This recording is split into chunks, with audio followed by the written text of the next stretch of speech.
Morning दोस्तों। तो आज हम बात करने वाले हैं वर्णमाला के बारे में। और वर्णमाला के बारे में बात कर लें तो किसी भी चीज़ को यदि हम शुरुआत करते हैं तो उसकी डेफिनेशन के बारे में जानना हमें बहुत ही ज़रूरी होता है। ठीक है, तो चलिए बात करते हैं वर्णमाला के बारे में, वर्णमाला के प्रकार के बारे में।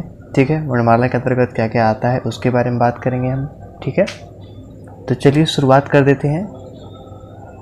ओके दोस्तों, तो देखिए यहाँ पर आपको लिखा हुआ है कि वर्णमाला की परिभाषा लिखी हुई है कि वर्णों के व्यवस्थित समूह को वर्णमाला कहते हैं। क्या कहते हैं? वर्णों के व्यवस्थित समूह को वर्णमाला कहते हैं।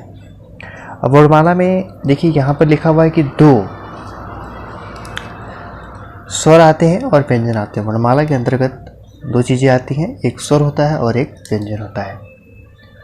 और इन दोनों को समझने के लिए हम उनके बाय एग्जाम्पल को समझेंगे। बाय एग्जाम्पल हर एक चीज़ को समझ जाएगा और बहुत ही बेहतरीन तरीके से वर्णमाला को क्लियर किया जाएगा।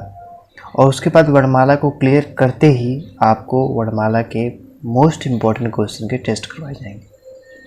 तो चलिए बात कर लेते हैं कि स्वर के बारे में। तो स्वर में बात करें डेफिनेशन की तो इनका उच्चारण स्वतंत्र होता है। इन्हें किसी भी स्वर की या व्यंजन की ज़रूरत या आवश्यकता नहीं होती है। देखिए इसमें जो स्वर और व्यंजन लिखा गया है, तो आपने कभी सोचा कि स्वर पहले क्यों आता है, व्यंजन क्यों पहले, व्यंजन के बाद में क्यों आता है? तो ये चीज़ें आपको आगे पता चलेंगी, आप कंटिन्यू देखते रहिए। यदि आप जानते होंगे तो बहुत अच्छी बात है, लेकिन अगर नहीं जानते हैं तो आपको आगे वीडियो में पता चल जाएगा। तो बात कर लें, जैसा कि मैंने आपको बताया कि यदि आपको स्वर बोलते हैं, किसी स्वर की बात की जाए तो उसको बोलते टाइम किसी भी स्वर या व्यंजन की आवश्यकता नहीं होती है, क्योंकि वह ऑलरेडी स्वतंत्र रहता है, फ्री रहता है। तो चलिए बात करते हैं कुछ एग्जांपल्स और व्यंजन के बारे में।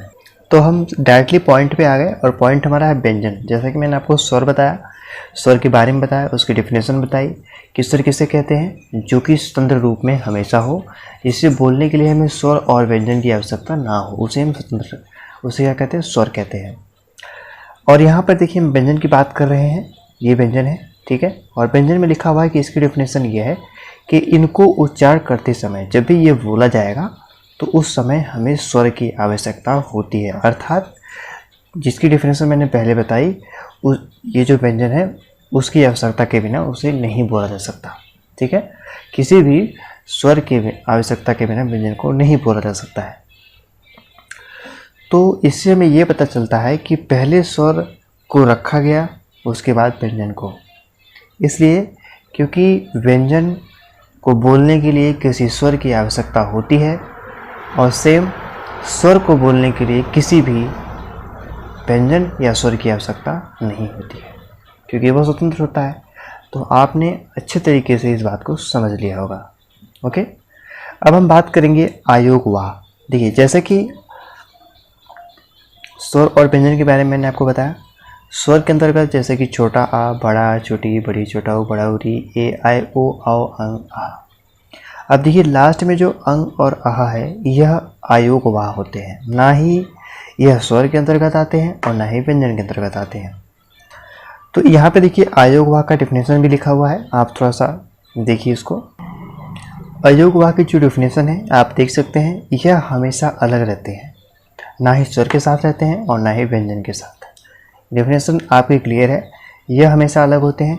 लेकिन इसमें जैसे कि कहा गया कि ना ही यह स्वर के साथ रहते हैं और ना ही व्यंजन के साथ, ये पॉइंट आप नोट करिएगा।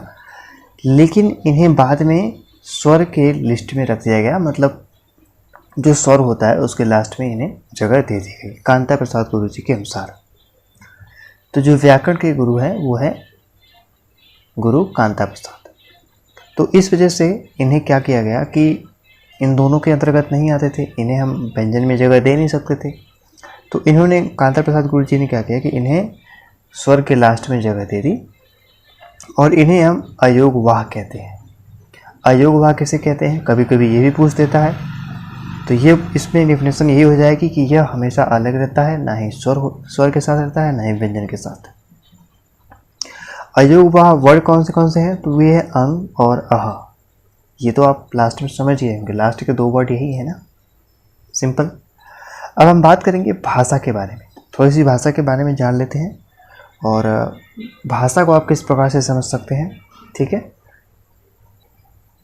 भाषा देखिए, आपकी डेफिनेशन यहाँ पे देख लीजिए, भाषा को किस प्रकार से समझा जा सकता है। तो भाषा अर्थात भाषा संस्कृत के भाष शब्द से बना है। क्या है? भाषा संस्कृत के भाष शब्द से बना है। भाष का अर्थ है बोलना। क्या होता है? भाष का अर्थ है बोलना। भाषा की सार्थक इकाई वाक्य है। भाषा की जो सार्थक इकाई वो क्या है? वाक्य। यहाँ पे आप देख पा रहे होंगे। और वाक्य से भी छोटी इकाई क्या होती है? वो होती है उपवाक्य। यहाँ पे देख पा रहे होंगे। तथा उपवाक्य से भी छोटी इकाई वो पदबंध होती है, और पदबंध से भी छोटी इकाई शब्द होती है या पद होता है, ठीक है। इससे छोटी अक्षर से छोटी इकाई क्या होती है? ध्वनि होती है। अगर पद से भी छोटी बात कर ली जाए तो हम ध्वनि होती है, ठीक है, या वर्ड हम उसे कह सकते हैं, ठीक है दोस्तों।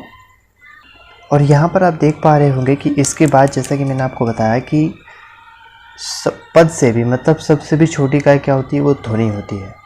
जैसे कि यहाँ पे एग्जाम्पल दिया गया है राम। राम में र आ म अ, मतलब यहाँ पर क्या है? 2 अक्षर की बात हुई है और 4 वर्ड हैं। कैसे? 1 2 3 और 4। ये जो दोनों हैं वो अक्षर हैं, और ये जो दोनों जो है वो वर्ड हैं। तो इन टोटल को मिला के क्या हुआ कि हमारे पास 4 वर्ड हैं और 2 अक्षर, ठीक है। अब हम आगे बात करते हैं कुछ और। तो आगे हम जो बात करने वाले हैं वो है मानक हिंदी वर्णमाला।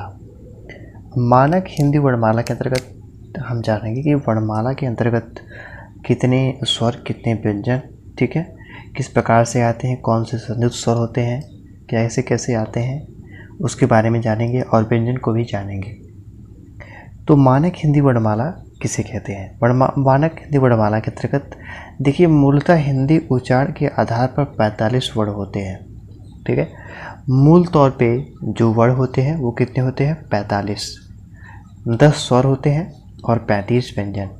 लेकिन ये तो केवल मूलतः होते हैं। अगर हम लेखन के माध्यम से करें, जिससे हम लिखते हैं, इसके आधार पर 52 वर्ड होते हैं, 13 स्वर होते हैं और 35 व्यंजन, और उसके साथ साथ +4 संयुक्त व्यंजन होते हैं। तो आपको समझ में आ गया होगा कि अगर मूल रूप से पूछ ली जाए, 2 लैंग्वेज में पूछा जा सकता है। एक तो पूछा जाएगा कि मूल रूप से हिंदी उच्चारण के आधार पर कितने वर्ड होते हैं और कितने व्यंजन। लेकिन अगर पूछ ले कि लेखन के आधार पर कितने वर्ड होते हैं और कितने व्यंजन और कितने संयुक्त व्यंजन होते हैं, तो इस हिसाब से 52 टोटल होते हैं, 13 स्वर, 35 व्यंजन और 4 संयुक्त व्यंजन। कौन कौन से वर्ड हैं, किसको कैसे हम समझ सकते हैं, उसके बारे में मैं टोटली इन्फॉर्मेशन आपको नीचे दूंगा। आप केवल क्लास को कंटिन्यू रखिएगा, ठीक है। चलते हैं और समझते हैं कि व्यंजन के अंतर्गत कौन कौन से वर्ड होते हैं, कौन सा जो स्वर होता है, कौन स्वर होता है, कौन व्यंजन होता है, उसके बारे में। तो जैसा कि आप देख पा रहे होंगे कि व्यंजन को मैं ऑलरेडी लिख रहा हूँ, ठीक है। यहाँ पे आप सामने देख पा रहे होंगे क ख ग च छ ज झ ञ ट ठ ड ढ अ त थ द ध न। ओके, उसके बाद आ जाएंगे हम प फ ब भ म के य र ल और व। उसके बाद आ जाएगा स। ये जो देखिए बड़ा सा होता है, ये खटी सा, ये छोटा सा और ये ह। उसके बाद आता है छत्र, ठीक है, ये होता है छतरी वाला छत्र, इसको हम ऐसे लिखते हैं, ओके, छत्र, फिर त्राई, फिर क्या, ओके। और ये भी होता है, ओके।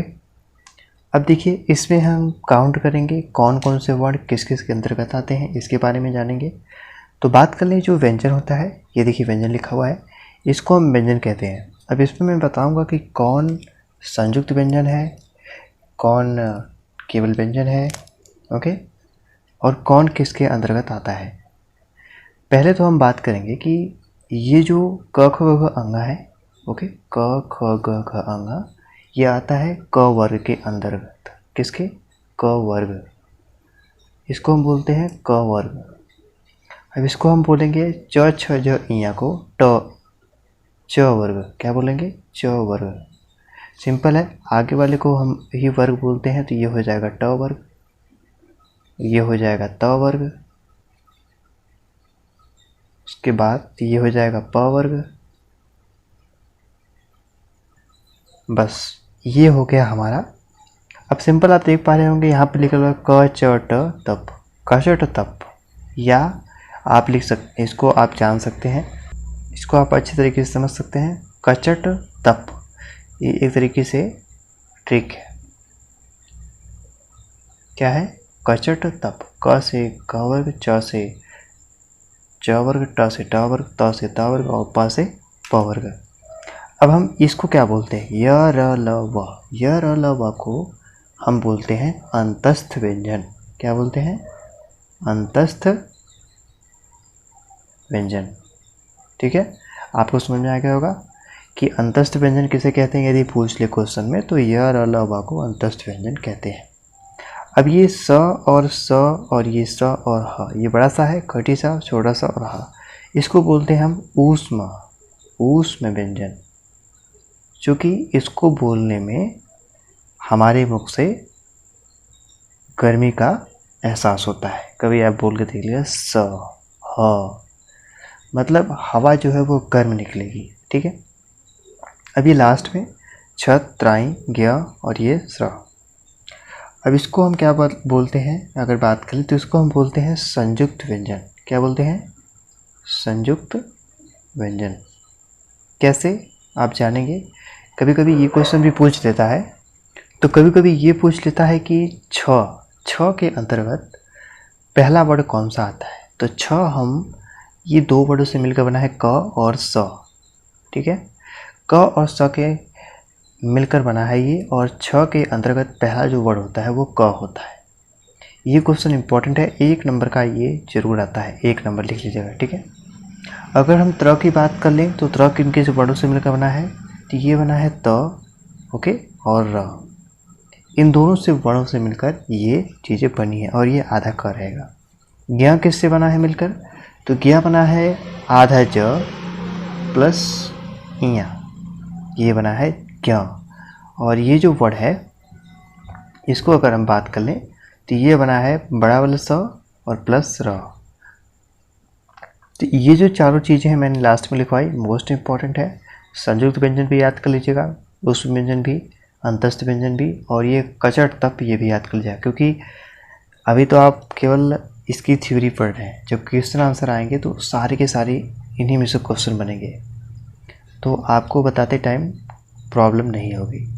अब हम नेक्स्ट टॉपिक पे बात करेंगे स्वर के बारे में। स्वर कितने प्रकार के होते हैं, स्वर को कैसे समझा जा सकता है, इसके बारे में बात कर लें। तो यहाँ पे लिखा है कि स्वतंत्र रूप से बोले जाने वर्ड को हम क्या कहते हैं? स्वर। ओके।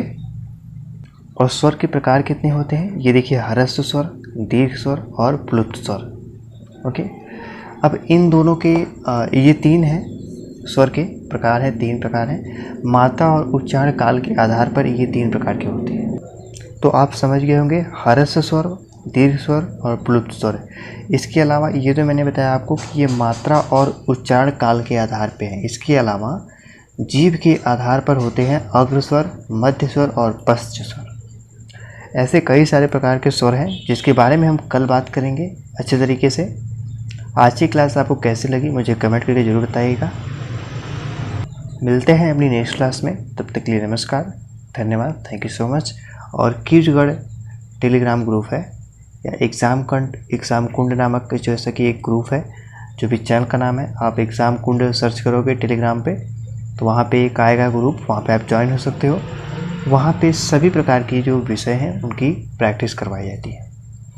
तो चलिए मिलते हैं नेक्स्ट क्लास में, तब तक के लिए नमस्कार, धन्यवाद, थैंक यू सो मच।